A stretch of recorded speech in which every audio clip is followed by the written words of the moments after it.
Assalamualaikum warahmatullahi wabarakatuh. Al-yawm sanatahaddatsu 'anil istisna wa ma'nahu ikhraju awil istib'adu ba'dal az-zikri.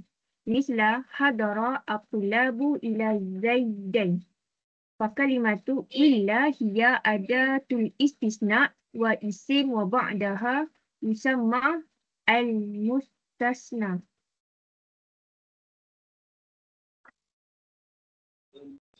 بعد ذلك إلى أنواع استثناء وإعراب.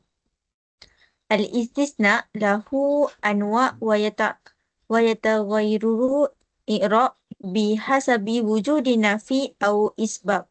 في جملة مثبتا نقول حضر الطلاب إلا زيدا، مستثنى منصوب بالفتحة ظاهرة. وفي جملة منفية نقول ما حضر الطلاب إلا زيد، مستثنى مرفوع أو بدل مرفوع.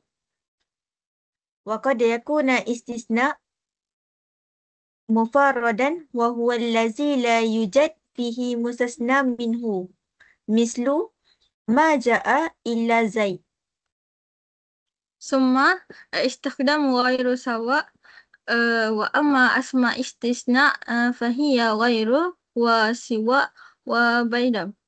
حضر الطلاب غير زيد أو سوى زيد، وكلتاهما تعربان إعراب ما بعد إلا وما بعدهما مضاف إليه. وتستعمل بين للاستثناء المنقطع وتكون مضافة إلى مصدر مؤول من أن. مثال زيدا زاكيا بيد أنها محمل. بعد ذلك استخدام عدا خلا حاشا.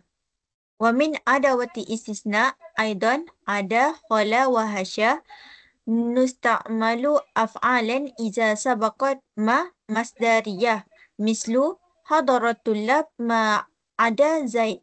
وإذا دخلت من ما جاز أن تعرب أفعالا أو حرف جر، مثل حضر الطلاب عدا زيد أو عدا زيد. وفي ختام نستخلص أن أدوات الاستثناء كثيرة ولكل منها مواضع وقواعد في الإعراب. فعلينا أن نعرف متى نستعمل إلا ومتى غير أو عدا. وبهذا نكون قد